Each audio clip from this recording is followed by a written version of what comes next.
And we are live. How is it going, everybody? This is going to be a fun little experiment. So first time ever, we're going to do a complete live Q&A, and I'll probably go live for 30, 40 minutes. So if you have questions, would love for you to share those. You can throw them in the comments. We are tracking it kind of from multiple things. So give me a second and we will answer your questions live right here. And I do have a whole stack from different conversations that I've had recently. So we're going to share that with you. We're going to be talking market updates. We're going to be talking this weekend was psychotic for showings. So we got lots to talk about today. But I want to answer your questions first and foremost. So let me know, drop them in the chat, and I'll get to as many as we can today. Okay. So let's just talk about real estate. Let's talk about the market. Let's talk about 2022, I guess, to get us started here. The market, if you would have asked me previous to this weekend, I'd be like, well, let's wait and see. Let's kind of see how things take off, right? Because obviously January 1st is kind of when the market really gets rolling. And then we had this weekend, and I've taken, I think, 5 different buyers out since Friday afternoon, probably 12 or 15 showings that we did. And what was actually really surprising to me was literally every single one of them had multiple offers except for one. And, tons of showings. We would show up to a property and there would be 3 or 4 people kind of lined out the door. And so it was pretty crazy. Not what I would have expected for, what is today, the 17th of January. For the second weekend, basically. So that was very interesting. That's what we had experienced a lot last summer. So who knows? I mean, I don't know what to expect from this year, but if it's already started off this hot, I think we're in for it. We're in for another busy year. So we're going to be talking about a lot, about the market and what it's doing as well. But I want to know your questions again. So if you have any questions, post them in the chat. Maybe you've been hearing things. The news has been going crazy about different things and inflation and interest rates and all kinds of stuff. So if you want to talk about that, let's do that.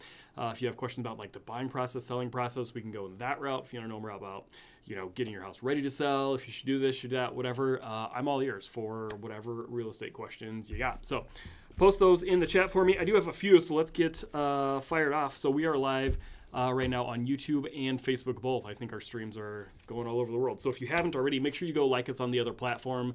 Subscribe. We've got like 630 subscribers, I think, on YouTube. It's pretty darn cool. And this one would have come from there. So our first question is going to be, can you help me? They're moving to Minnesota from a different state. So can you help us move from there? I'm currently helping somebody from California that's sold there, and they're moving to Minnesota. So the answer is yes, we can definitely help you. I'm only licensed in Minnesota. So if you need help in the other areas through, different networks that I've got with Keller Williams, whatever, we can get you an agent for pretty much the whole world, to be honest. So if you're coming in from out of state, let me know, because we can definitely find you somebody that's going to work really well for you there. I can make the referral for you, and quite frankly, I get paid a little bit, which is pretty cool. But for you, also, you can get somebody that we can kind of vet on the back end, see what their sales are like, see what their credentials are, what kind of trainings they've been through on our back end systems, so then I can make sure that they're going to be really good for you. So yes, the answer is, can we help you? And then obviously, if you're moving from Minnesota out, we can do the opposite as well for folks that are selling here and that are moving to Florida or somewhere nice and warm. But it's not too bad today. It's 30 degrees today, so that's not too shabby. So the answer, yes, we can definitely help you moving in or out of state. Let's see. Next question here. Do we have anything in the chat? We don't. Okay. Next question. Where do you find homes for sales? Best sites? So it depends where you're at in the buying process, right? You can go to joecarmick.com, obviously. But what you need to understand is like the public portals are all about the same. I don't know that I love or hate any of them. But where do you find homes for sales? When you're ready and you're really serious and you're making a move, then I'd say contact the agent. Contact me. We'll get you on an MLS search. So how the system works, I should have brought my little drawing that I made a few years ago. But basically, if you think of the MLS, multiple listing service, that's what all the agents from all the different brokerages use. And we all put our listings together in this one spot. And, on my really cool picture that I'm not going to show you is basically like all the agents are raining their listings down into one pond in the mountain. And then from there, it goes downstream to all the public sites like the realtor.coms, the Zillows, even joecarmick.com, any of those public sites where you don't have to go through an agent. They're downstream from that. The problem is, which I should like pull up the email sometime. Maybe I'll share it on TikTok or something. But I had a client literally just this weekend who I'm going to give a really hard time. I hope he comes on here, Curtis, because you know who you are. But I told him this whole thing, and he said, if you want to find homes for sale, I'm going to put you on an MLS search. We'll give you the exact criteria. It'll narrow it down. It'll weed out all the bad ones that have already sold. They're under contract, contingent, whatever. And he's like, okay, yeah. And then he goes to Zillow. He finds like 10 properties, sends them to me, thinking he's being really funny. Well, it turns out I pulled them up in the MLS. Literally every one of them was outside of his criteria, or it was already sold, and most of them were already sold. And so it kind of backfired. That's the problem if you don't go through the MLS. They lose a lot of data. It's kind of lost in translation. It takes longer to update and stuff. So the MLS is your answer, and you've got to go through an agent to get that. Also, themls.com is not the MLS. That's a marketing thing. So there we go. Abigail, I see we have a question. I have no idea what you're saying. I'm sorry. The unrent. Something about rentals, maybe. Clarify for me what you're talking about, and I would love to answer a question about renting for you. Lots of tangents we can go on with renting, which is cool. Let me see. Question from a buyer. I'm not finding what I'm looking for. Do you think I'm being too picky? That's a completely loaded question, which I have been asked more than once in person, and I'm going to tell you it backfires in my face every time I answer that question. So are you being too picky? That's a great question. Here's what I'll tell you. If your mindset doesn't line up with what the market conditions provide, you're going to have a really tough time. And so when that's out of balance, that can cause a lot of problems for buyers. Let me show you this.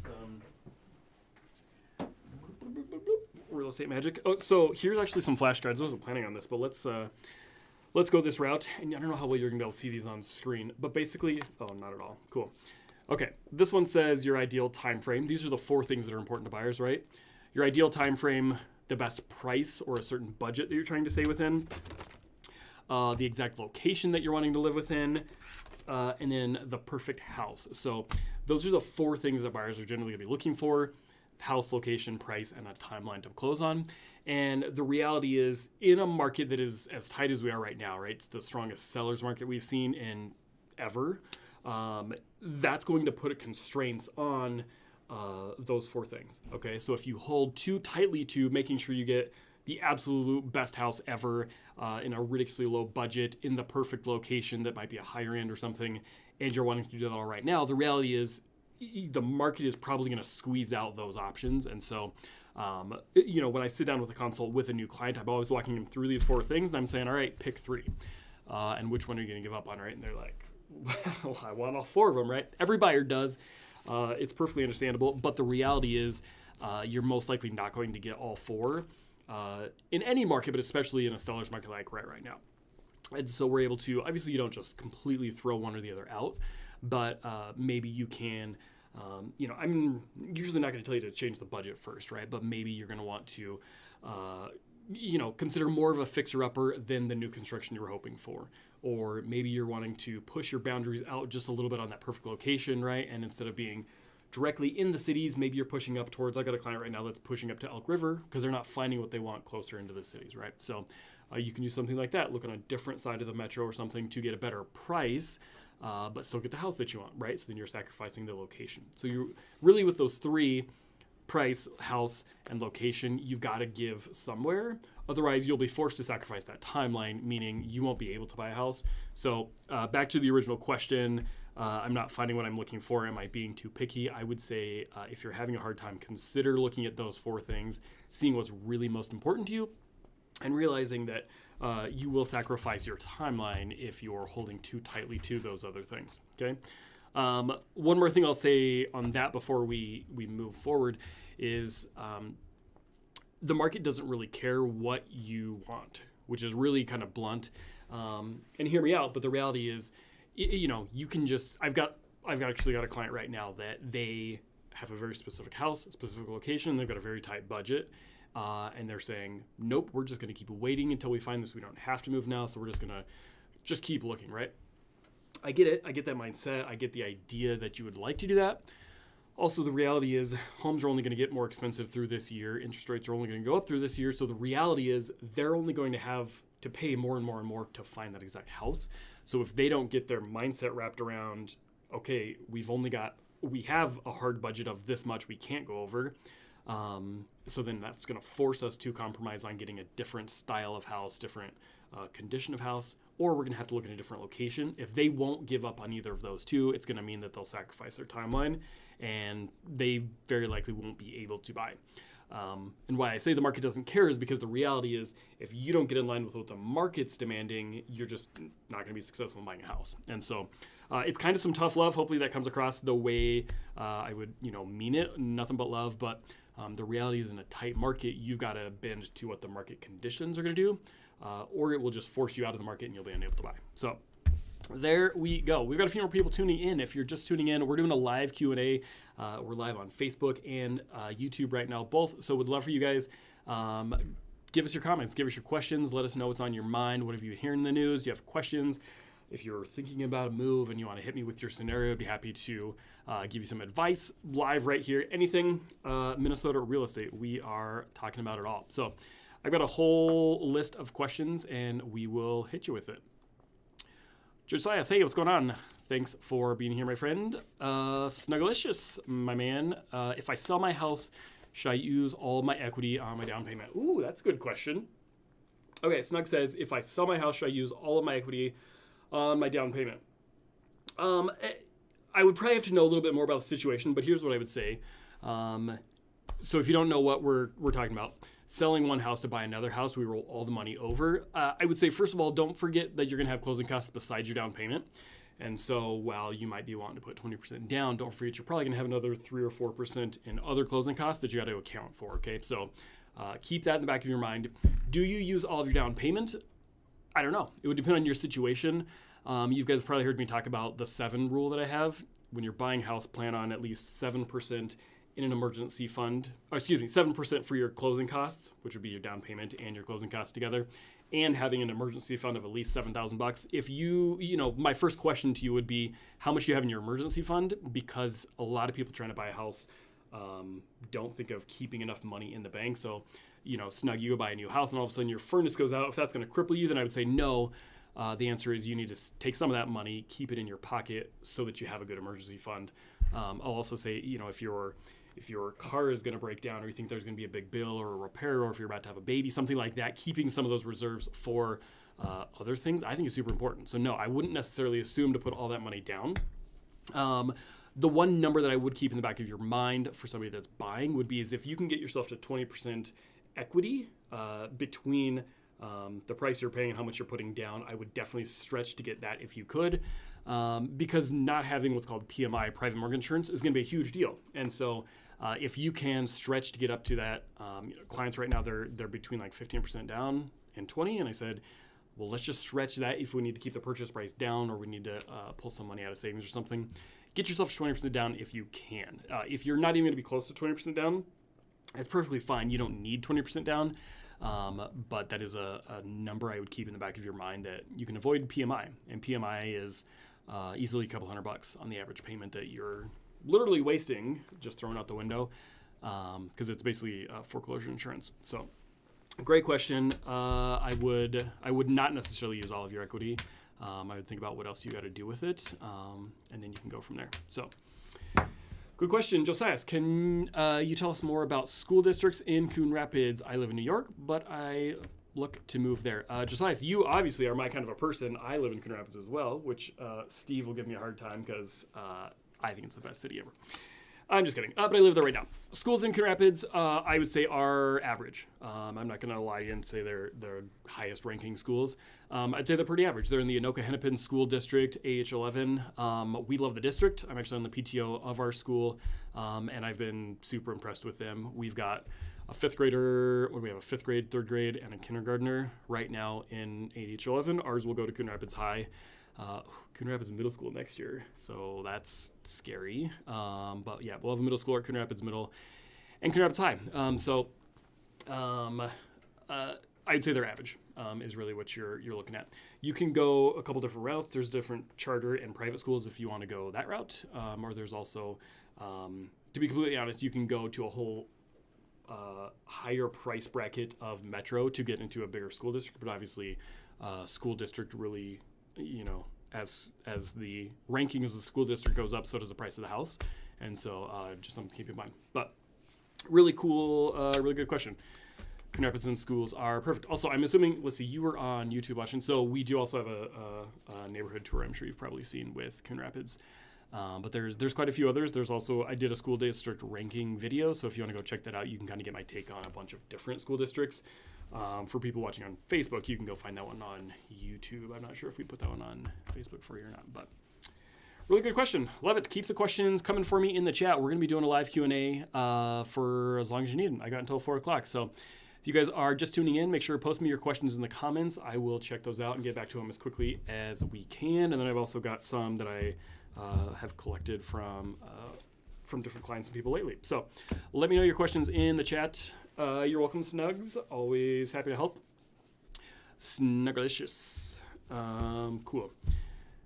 All right, let's keep rolling. Let's get you another one that I had brought for you. I'm thinking about making a move. I don't know if I'm ready yet. What's the first step that I should do?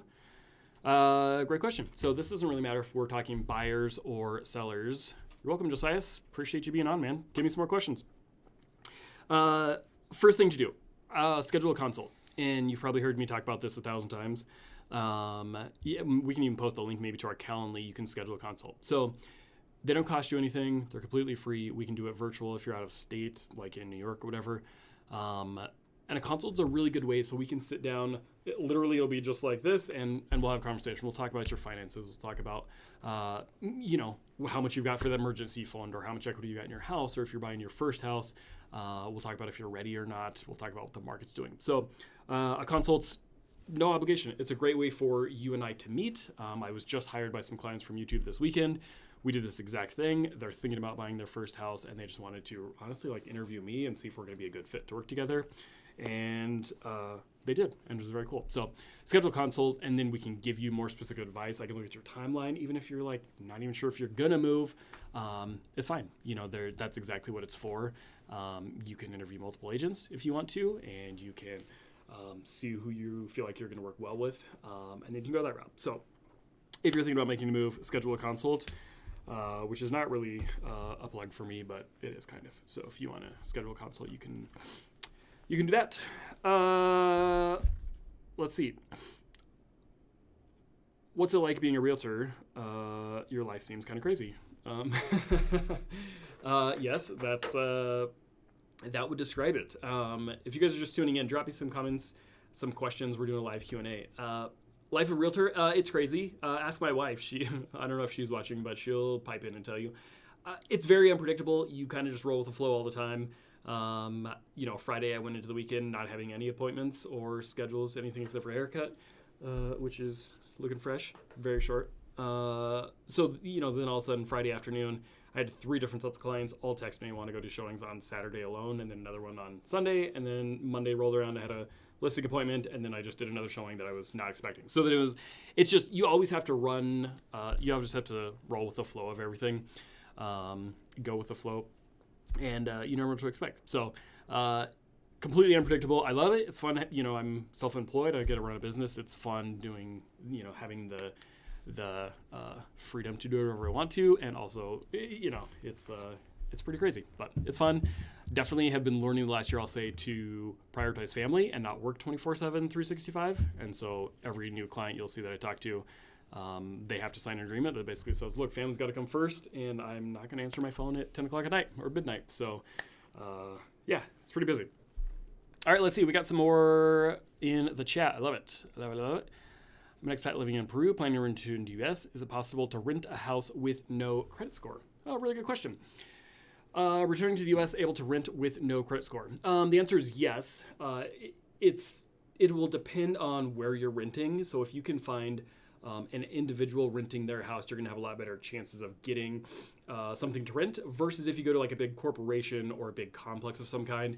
They're going to be a lot more kind of rigid and standardized, and you have to qualify for X, Y, and Z criteria. So not having a credit score will hurt you a lot in those cases. But if you can find, I don't personally work with rentals, to be honest. So if you can find even a Craigslist or some kind of a listing where it's just your average Joe, no pun intended, renting out their property, then you're going to be able to have a lot more success with that. And then obviously if you can, maybe you'd have a bigger down payment or something like that. But yes, definitely possible. If you need help finding a rental, you can let me know. I don't personally work with them, but I've got a few colleagues that do. But typically you don't have to have an agent for a rental. You know, I mean, you don't ever have to have an agent, but there's just a lot less involved with renting. So I would go that route. Also, just a little tip for you, especially with kind of your situation. Obviously, you want to have rental, I'm assuming, in place before you come here. But if you can, I would also, for somebody buying or renting, it doesn't really matter. If you're moving to a new area like Minneapolis, I would tell you even get like a short-term rental, like an Airbnb or a Vrbo, and you can just see if you like the area, right? Just come here, stay for a week, and decide if you like one part of the metro or another, so that you can get to know the area. I don't know. You didn't say you were from Minnesota, so I'm not sure if you were here already, but you know, that would be a great way for anybody to just get to know the area first. Even just spending a week or two is probably enough in my mind. But some people will come here. My clients this weekend, they've been here for 6 months, and they've just driven around and got to know the area, and they're renting on a 6-month lease. So you can do something like that too. Definitely possible. Let's see. Can you talk about Prior Lake is a good place or not?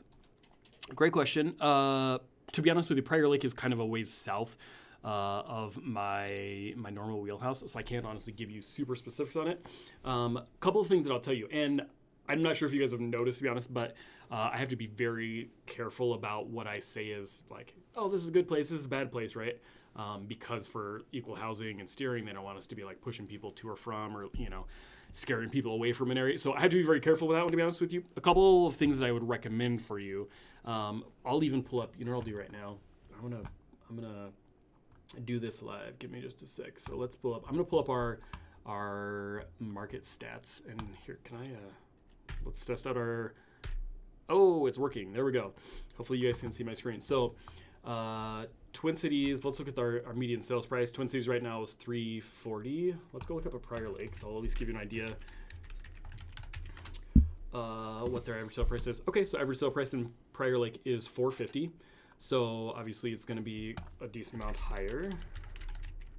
And just for everybody else's sake, I want to show you kind of where Prior Lake's at so we can see what we're talking about right here. Okay. So west side of our metro, kind of right there. It's not super far out of metro by any means, but being on that side of town, it's just going to be a little bit more of a high-end area there. Can I switch back? Oh, let's see. Hey, there we go. I'm getting all these buttons Steve's got set up for me. So there you go. There's Prior Lake. Generally, a couple of things you can also check out. If you're wondering if it's a good area or not, you can go to the police department's websites, and they'll give you an idea of what their crime maps look like. Pretty much all the metro cities in tight to the metro are on their police websites. Their crime stats are. Not necessarily all of them, but you can then compare, you know, Prior Lake versus Burnsville versus Bloomington or Savage or whatever. And then you can get an idea of how they compare. You're going to be kind of shocked when you first pull up any city's crime map. You're going to be like, holy crap, there's stuff going on everywhere. That's going to be normal. So make sure you're comparing it against something else. You can see what kind of crimes happen, how many happen, and then you can kind of plan your move according to that. So I would do those things. And then obviously looking at budget, you got to figure out, you know, what you value and if it's going to be something that you're looking for. So hopefully that helps. I don't want to be too vague of like, yes, it's a great city, everyone should move there, or no, it sucks, because they are pretty hammer on us. But thank you for posting the question. Appreciate it. Prior Lake, good replies. Yeah, give me one more. One more. Like I say, I live in New York, so I work in New York. I'll be first house buyer. Can I do that from here? Okay, so you're telling me you're in New York right now and you're wanting to buy a house in Minnesota. Can you buy a Minnesota house while being in New York? The answer is yeah, definitely you can. You're a first-time buyer, so I'm going to tell you, you know, I wish we could like have a conversation. I could ask you questions, but I would tell you, first of all, pump the brakes a little bit because I don't want you to just buy a house from New York. Can we do it? Absolutely. We can do virtual showings. I can FaceTime or Skype with you. We can do virtually through the house, and we can write everything up electronically. So yes, the answer is you can definitely buy a house. But I would say being a first-time buyer, never having bought before, there's a lot more to it, and I would want you to really be able to make sure you know the area you're in. And if, you know, I'm not sure, you can post here if you've been here and you know the area and you know exactly where you want to live and you've got family next door, then I'd be like, all right, you know, maybe we'll do it. But if you're just wanting to buy a house, sight unseen, never having seen it, don't know if you like the area, the cities, whatever, I would caution you a little bit on that. But yes, the answer is you can totally do that. Let's keep going down the list. Keep your questions coming. I love this. Post them in the chat for me, and I'm happy to answer for you guys. We're live on Facebook and YouTube, so this is very fun. Let's see. Alessandro thinks I'm really considering a move to Minneapolis. Nice. I love it. Let me see. First option, another question from Alessandro. Do you think that home prices will decline with the increases of interest rates in a medium term of time?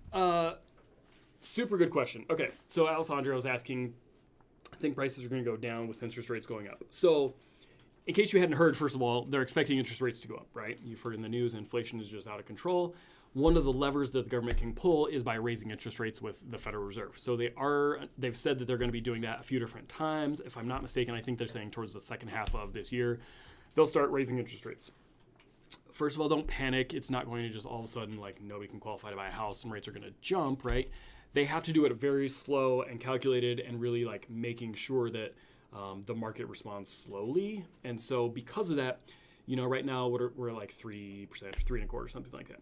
It's not all of a sudden going to go to like 6%, right?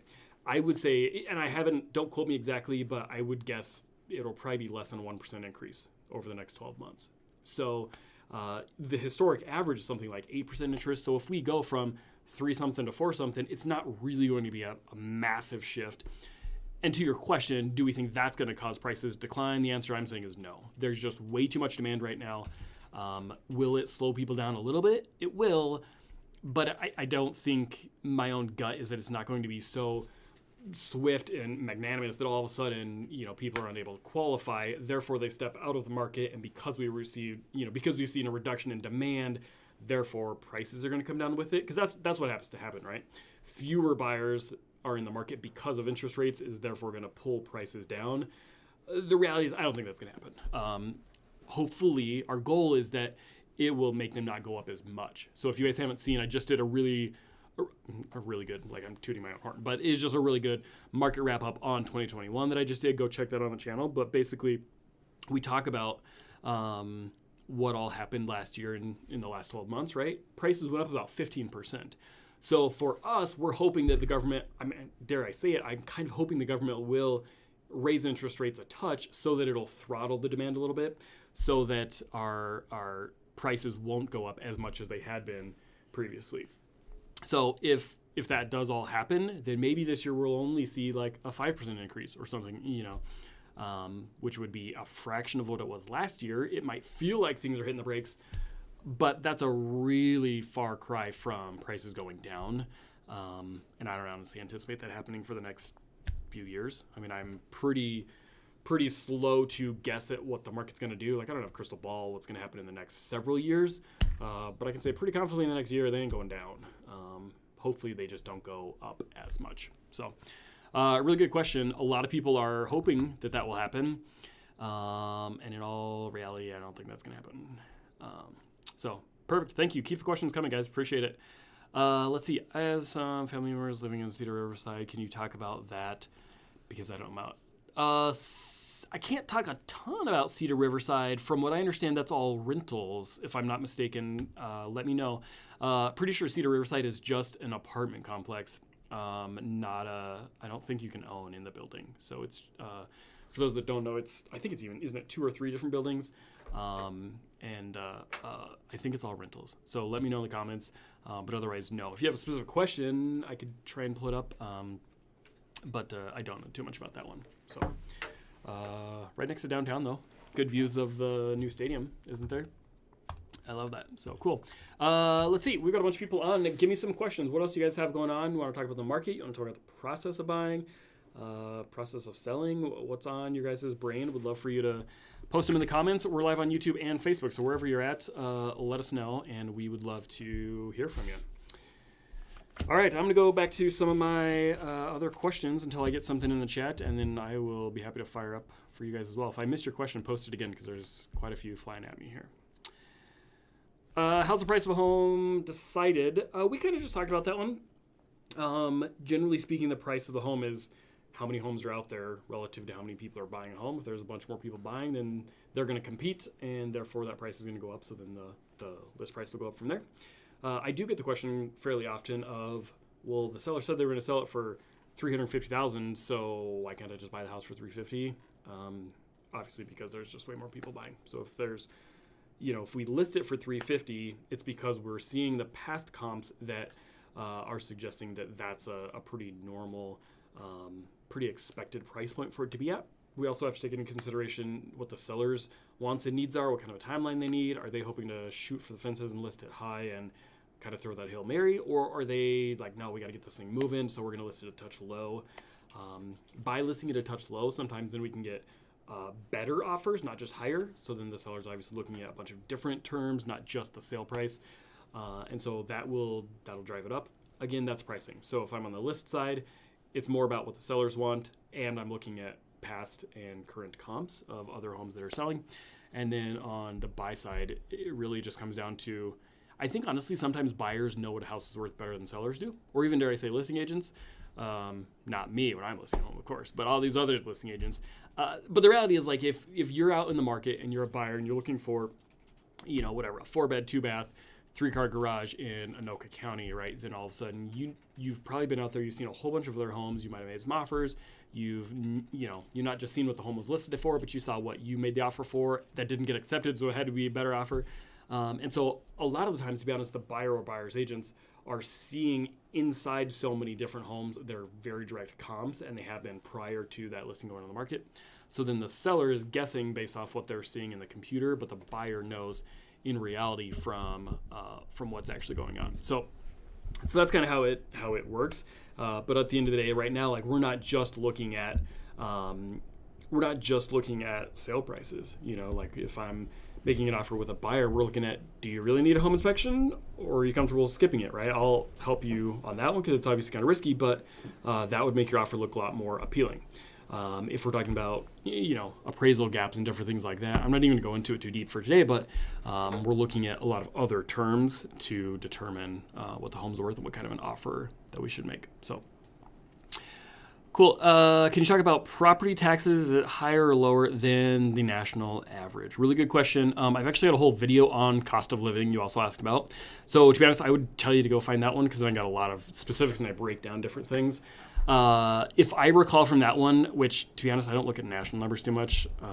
I'm mostly just focusing locally. I'm pretty sure our property taxes are pretty average. So most of the cities in the in the Twin Cities are right around 1%. Some of them are a little bit higher. I just sold a house in Albertville and their taxes were crazy high. That one had to be like 1.25 or something. So generally 1% is a pretty good ballpark, or maybe a touch higher than that. I'd have to go look back at that video on cost of living. Steve, you want to post that in the thing for him? Yeah. Steve will post that video link for you guys. But I want to say we were a touch above the national average as far as property taxes goes. But it's very city specific. The city and county are the ones that really affect that, not the state or national. And so you're going to want to just look at the city specific to what you're looking. If you're looking in Minneapolis, you're looking in the suburbs or what have you. Minneapolis is generally pretty high from what I've seen. So looking at the properties, we can also too with your MLS search. I can set you up on a search that limits. So let's say your budget's $400,000 or $300,000. But then I can also cap your property tax search, so it'll just filter out the ones that are above where you're comfortable or what your payments are based off of. So it's a pretty slick system that we can do that. Alessandro, thank you. Yep, you are most welcome. I love it. Cool. Keep the questions coming, guys. I love it. I think I've got everybody answered, but if I missed anybody, make sure and repost. Would love for you to post your comments, questions, anything Minnesota real estate, life and a realtor. I mean, everybody seems to want to know how do we keep our heads on straight when we're running around like crazy. But super fun. Okay, keep those coming, and I'm going to keep firing them off right here. Where can I find foreclosures? Great question. So first of all, you can't. Just kidding. There's not a lot of foreclosures in the market right now. So prices are so high, interest rates are so low, so that it generally means people can afford to sell their house if they need to, and because rates are low, if they couldn't afford their payments, they probably refied down into a lower interest payment. So most people that if they lost their job, even if it's because of COVID, they couldn't get foreclosed on due to some different forbearance things. But just generally speaking, the vast majority of the time, people can get out from under their homes because of how prices have gone up. So it's honestly very rare that we even find foreclosures these days. Also, typically when I find people that are looking for foreclosures, and I don't want to assume too much, right? But typically when people are looking for foreclosures, it's because they have a low budget or they're really constrained on things, and they might be a little bit handy, right? So like, I've watched HGTV, I can, paint or do a little remodeling myself, right? Sounds like a fun project. But price is usually the problem. Here's what you got to keep in mind, and I've actually flipped. We're into our third right now, and I worked for a general contractor before, so I have a pretty darn good idea of what it takes to remodel a house and buying and selling and the after reno values and things. Here's what I would challenge you on is just to make sure that you're getting a good deal. I don't really care if it's a foreclosure or not. In today's market, there might be a foreclosure. It gets listed a little bit low, but then it's bid through the stratosphere, and then it sells really high, right? So just because something's labeled as a foreclosure doesn't mean that it's a better deal. I would be looking for a deal as much as possible. And I hate to like squash somebody's dreams, but they're really hard to come by right now. And so the reality is, you don't want to assume that a foreclosure is a better deal. Also, you got to realize they're also a lot more risk generally. A foreclosure is something that people couldn't afford their mortgage payment, so the bank essentially took it back from them. And so then the bank's been holding an asset, typically in Minnesota, 6 months to a year anyways. And so if the person couldn't afford their mortgage, they probably weren't taking very good care of the property beforehand. And then the bank had it and sat there vacant for a decent amount of time, right? And so the risk is higher. The chances of the being big ticket items is a lot higher. And so my wife and I actually we've bought, I think all 3 of our houses were foreclosures that we've bought in the last 10 years personally. And they worked out great for us, but they were also in a very different market that we bought. Our first house was a very, very basic little townhouse in Coon Rapids. I want to say $82,000 back in the day, which is just mind-blowing now. You're not finding anything, hardly under $200,000, let alone under $100,000. But that was back in 2010, maybe 2011. The market just tanked and prices were super, super low. And so that was a great time to buy then. And it's gradually gotten harder and harder and harder as the time goes on. And so foreclosures are great if you can find them, but you better have the cash to be able to put into doing the work. They're harder to finance, but they can be really good. Also on that line, take a little tangent too, but people ask for duplexes and quads. Same sort of thing. If an investor's selling, doesn't necessarily just mean it's going to be a great deal, and it doesn't necessarily mean you're ready to be a landlord. Tons of people come to me, they're listening to like Bigger Pockets podcast or whatever, and they're like, oh, I can do this house hacking thing, and I can just buy a quad and I can go rent out 3 of them and I'm a millionaire. It happens. I'm not saying it doesn't, but in a market as competitive as we have right now across the country, but especially in the Twin Cities, there's probably an investor that can pay cash and will pay the same price as what you're trying to do financed. And so as a first-time buyer, you probably don't have $300,000, $400,000, $500,000 in cash to buy that multi-unit. And so, just be ready for a fight. It's not an easy thing to do. If it was as easy as they make it out to sound, everybody would be doing it, and they're not. So I love them. I'm not discouraging you from them. Just go into it with a level head.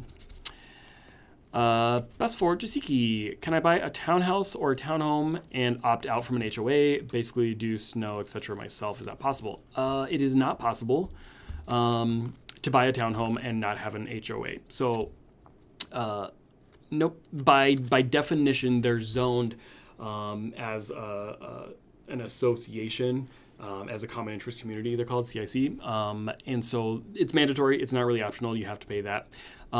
If you wanted to do essentially what you're saying would be an attached unit, I'm guessing that you're looking for. Let me know if I'm wrong, but as far as an attached unit, they do have them. It would be a twin home, which I know this is very confusing. Townhouse, townhome, twin home.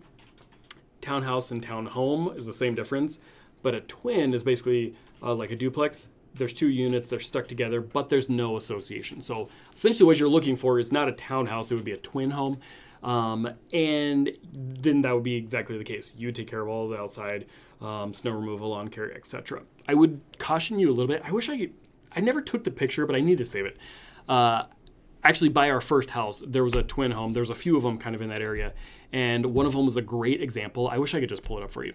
But basically, when there's no association, nobody maintains the outside of the home. And so if this particular case, I remember two units right next to each other. The garage was on the front, and then the entrance door was on the side, right? One of them, new roof, new siding, very well maintained, great landscaped lawn. They had redone the driveway. Everything was great. Then the other side was a complete dump. Old, it was like burgundy siding that was all, messed up, crumbling and everything else. The roof was nasty. The lawn was never mowed. The driveway was asphalt and it was all crumbled up. I kid you not, it was the worst eyesore ever. So personally, I hate twin homes, to be honest with you, because you only own one side or the other. A duplex would be you own the entire thing. You own both, because they're really kind of like zoned as one unit, one structure, or one property with two units. Twins are separate owners, separate everything, and then you have to work with your adjoined neighbor to fix the roof when all of a sudden you got hail damage and you want to have it done, but he's too cheap to pay for it or whatever, or you hate the purple siding, so then you paint yours, and then you have two different color sidings in the same house. So that's the answer of what you're asking is a twin home, and not my first thing. I don't want to get into I don't want to go too far down the road, but I would not go twin home route for any reason, unless I was an investor and I was buying both, which then it would usually just be a duplex anyways, but very, very cool. So good question. Love it. You do have to have an HOA.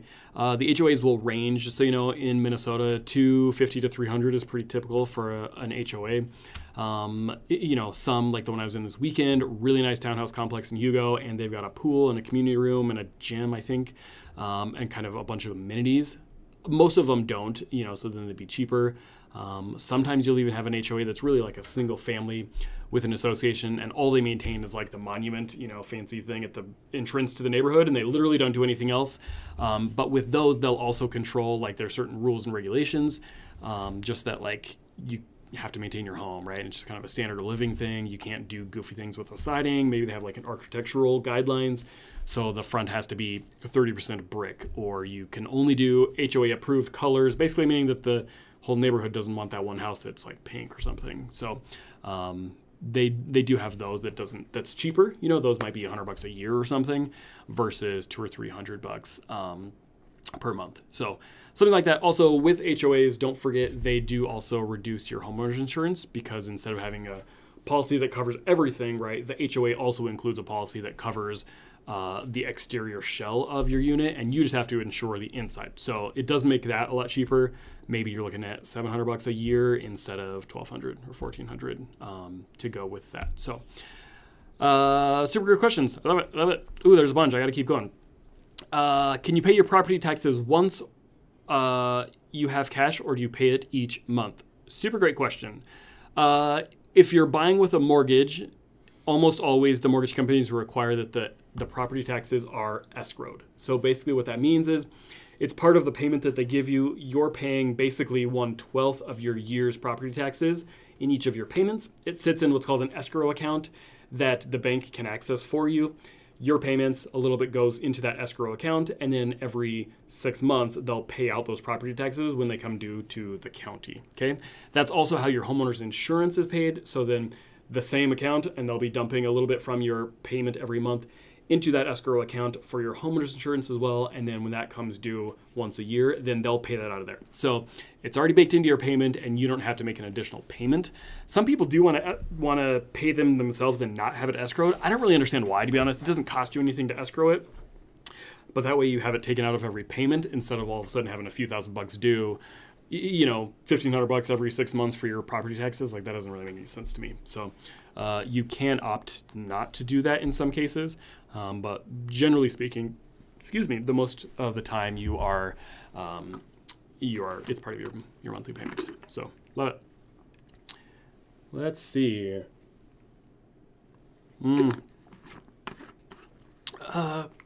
Alessandra, what places in Minnesota do you recommend not buying? There are no places I recommend not buying. And the reason it's a huge legal liability, because as a realtor, I'm bound to equal housing laws, which basically says I can't steer people away from a neighborhood. If we did that, then all of a sudden, an area that would become very stigmatized, and all of a sudden, there's only the bad people moving in and none of the good people, and then it would really, really segregate.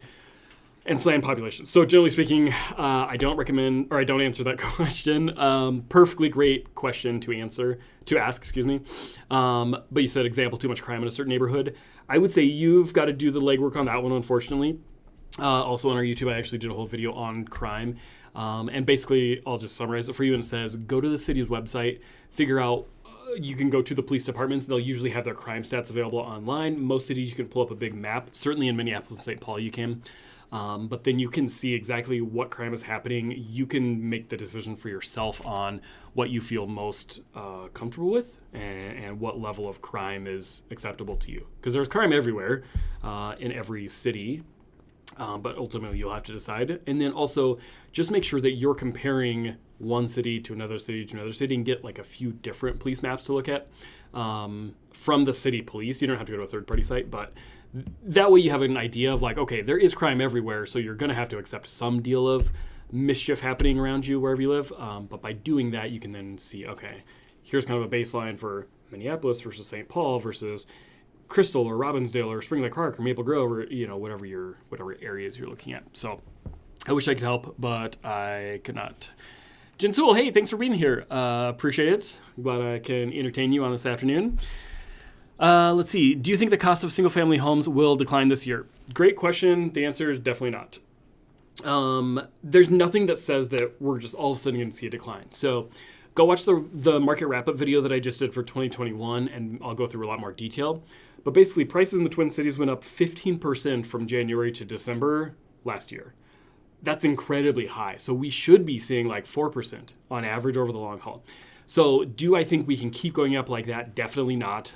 We've talked about the Fed's going to raise interest rates this year. And so when they do that, it'll throttle prices down so that they can't keep going up as high.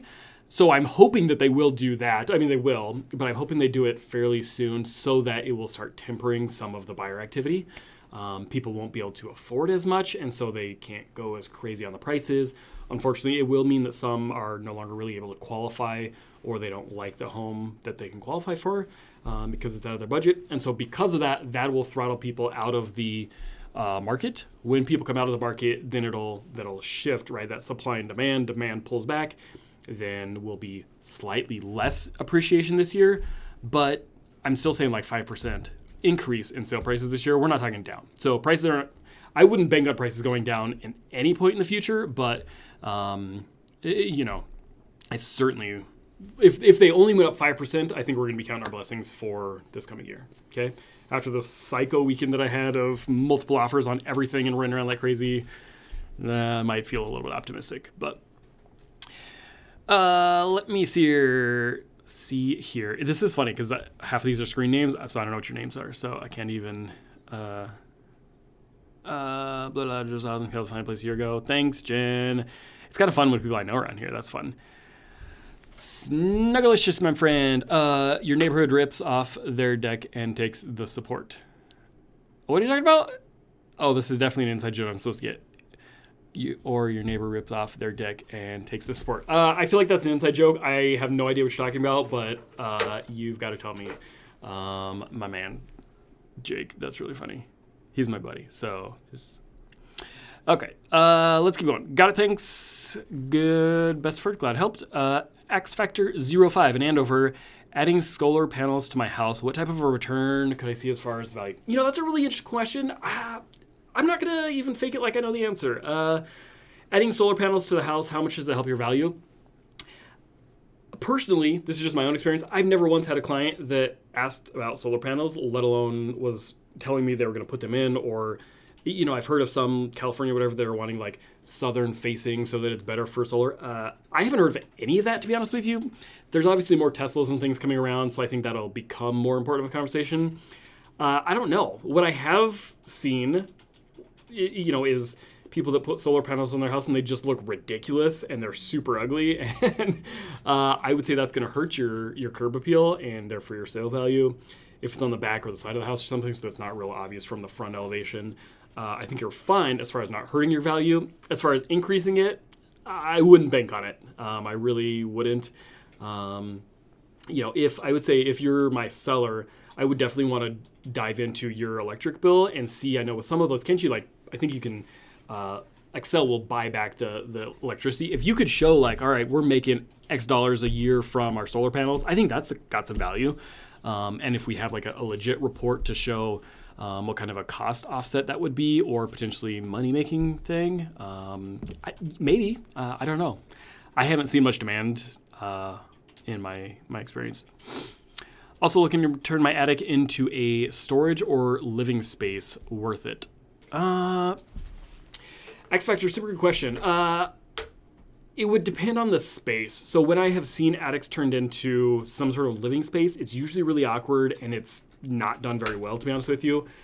You're in Andover, which is not generally one of the older parts of town. So a lot of people obviously are doing that in Minneapolis, Crystal, like the older parts of the metro, where it's like a one-level home that they're finishing the attic. If that's what we're talking about, I wouldn't. You probably don't have a lot of headspace in the attic anyways. A lot of times you also have to take out rafters and stuff. Messing with trusses is going to get real expensive real quickly. So I wouldn't plan on adding much of anything, to be honest with you. I could see it being a storage space. I mean, that makes sense. If you have a home that doesn't have a lot of storage, people really do appreciate that. But again, are we squeezing into a little attic access thing in somebody's bifold closet? Like that's not the same as being able to like walk up into an attic space and having like headroom and being able to move around. So I wouldn't spend a lot of money on it. That's the bottom line. If you're asking me what kind of an ROI, if it's worth it, I don't know about all that. Let's see. Miss Gulifoil, I'm sure I'm pronouncing that wrong. I apologize. If I want to live with my doors unlocked, what part of Minnesota should I look at? I don't even know how to answer that. So funny, I grew up in a little small town, 4,500 people. I never had a key to my house growing up at all, so I can totally resonate. I can't answer that for you. I would say you're going to, again, check your crime maps, see where you're most comfortable with, and I would go from there. If I'm in your shoes, I'm going to be looking to be out in the country, get you out to Ham Lake, Oak Grove, or beyond, probably. But I don't know. That's funny. Let's see. Big Hunter. Hey, I've seen you around. I recognize that name. This is another one. Like, I wish I knew your first name just so I could, not call you Big Hunter, but that's okay. Let's see. Big Hunter asks, with interest rates on the rise, what are you currently seeing for VA 30-year rates? How many places should a buyer get quotes from? And any recommended companies to start with? Okay, cool. So this is a multi-question thing. Let me switch my screens for you again. Oh, there we go. Okay. So when you want to know interest rates, I would go to bankrate.com. This is a really good rate spot. Let me, today's mortgage rates. Okay. So bankrate.com, you guys can see my screen, right? Today's mortgage rates. Click that, and that'll give you a pretty darn good idea. So let's just look right now. I'm just browsing. And then I'll let you guys play with it, but basically you can look here and see what a bunch of different companies are quoting you, right? So did you ask me 15-year? No, you said 30-year VA. I don't know if I can do loan type on here. Let me see. I don't know. We'll find this out together. I can't. It doesn't look like. So generally speaking, I would just check here. I'm not sure that VA... I don't know. That's a really good lender question. I don't know that VA has a distinctly different interest rate, higher or lower. I couldn't answer that one for you. But generally, I just told somebody last night, my brother-in-law, I would just check here. Generally, this is obviously going to be like their best case scenario interest rate. So depending on your credit, you can kind of mentally adjust that. But I would kind of just assume you're going to be slightly higher than this. 3.25 is a pretty average 30-year that I've seen lately. So I would check Bankrate for that. Let me see. What was the other part of your question? With interest on the rise, what are you currently seeing? Also, just in general, we were talking, I don't know like how much rates are going to go up. We are seeing them to start going up. They haven't really gone up much within the last year or so, hardly at all. I would say maybe 1% they'll go up this year. Hopefully that'll start throttling the buyers, but it's not going to just completely shift the market all of a sudden. So keep that in mind. I don't want people to bank on, prices coming down because of that. What is super interesting, can I show you this too? So let me switch my screen for you. What do we do here? There we go. Another really good resource, if you want to check payments, mortgagecalculator.org. So you can come down here, put in your payment, guesstimate on a bunch of things. what's really interesting, and I'm going to do this live for you. So let's say typically our taxes is about 1%. Oops. And homeowners insurance is probably like $1,200 a year. Okay, so let's calculate this. All right, so $300,000 loan. What is this doing? I don't know what that is.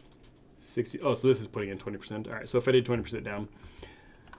No, I don't want to do that. I want to give us, let's be a little more pessimistic. And let's say I'm doing a 5% down. Okay.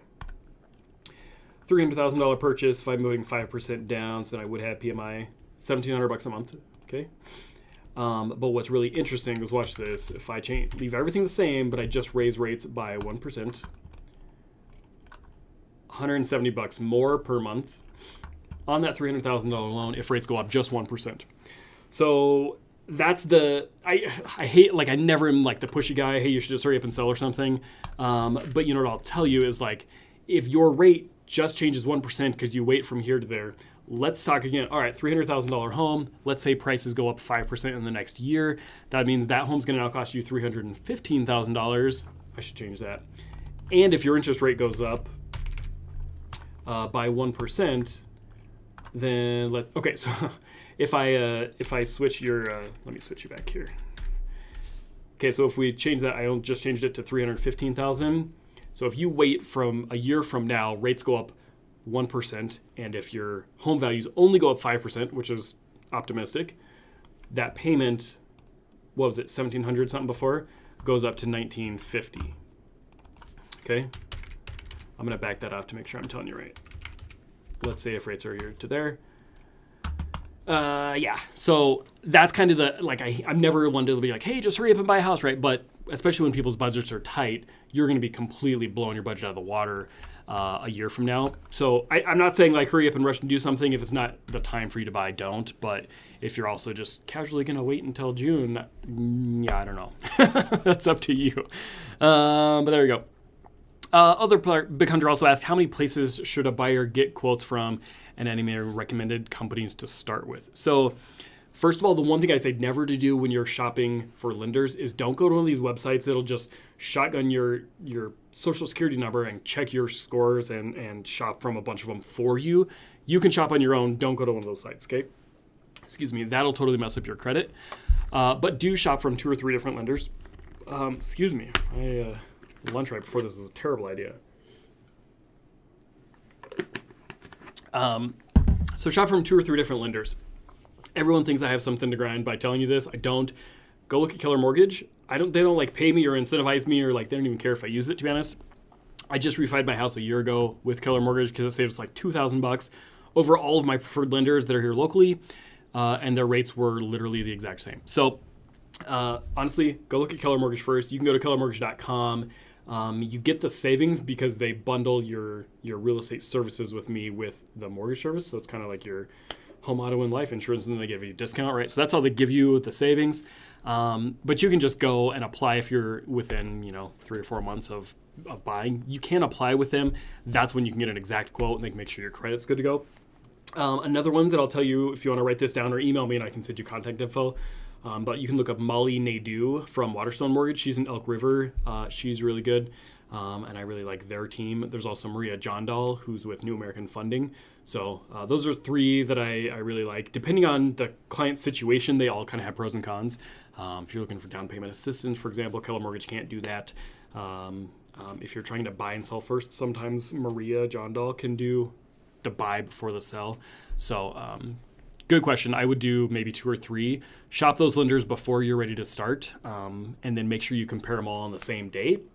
And the reason is interest rates are always fluctuating up and down. So if you apply with one on a Thursday and then you apply with another one on a Monday and another one on a Tuesday or whatever, when they process those, the rates will change. And obviously it's great to save on closing costs, but if your rate's going to be 0.25% higher or something, that can get skewed just from the days that you apply. So apply with them all on the same day.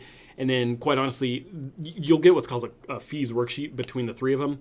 And it's way too difficult to read, to be honest with you. So they call their fees different things. They estimate a lot of different things. And so what I would tell you is honestly email them to me if you want me to look through, and I'll help you shop whichever lenders. Even if you got your own lender, and I'll help you to shop between them, and you can see what lender fees they charge and then what their interest rate's going to be. And you can't really just look at the bottom dollar. So I love that. All right, we only got time for a couple more questions. Let's see if I've got something else. But this has been super fun, guys. I hope this has been beneficial for you guys. Blah, blah, blah. Question. Lots of chitting and chatting. Jaylani, do Minnesota realtors have to decertify yearly or pay a yearly fee? I'm guessing you're saying recertifying or paying a yearly fee. That must be in regards to being an agent. You can let me know if I'm understanding your question correctly there. And the answer is yeah, we got all kinds of yearly fees. I don't know which ones you're talking about specifically. Are you thinking about being an agent, I'm guessing? But yeah, I mean, we've got Minnesota Association of Realtor fees. We've got local board due fees to the actual association that you're part of. Like I'm St. Paul Area Association of Realtors. They're how you get access to the MLS. Then you got MLS fees. Then you got Supra fees. So, oh yeah, there's quite a few of them. I don't even know if I could quote you, to be honest. I'd have to dig up my budget. But yeah, I mean, it's not terribly expensive, but it's probably, I don't know, $2,000 or $3,000, I guess, between all of the different, associations and boards and fees. And then, brokerages obviously have their own as well. So there's lots of really good questions. So honestly, email me if you want me to dig in more info. I'm happy to share with you. One brokerage versus another and one association, whatever. So very, very cool. Mrs. says, highest inflation in 40 years. Does high inflation help or hurt home prices? Both. By definition, inflation means things become more expensive. Okay, so if, for example, if wages inflates to the same amount as everything else, then you don't really feel it and it doesn't really matter for all intents and purposes. I mean, it does, but if you're making more money to the same extent that things are costing you, then it's kind of a wash. Does it help or hurt? Well, if you're only selling and not buying, well, then you're having a heyday because you're just making bank, right?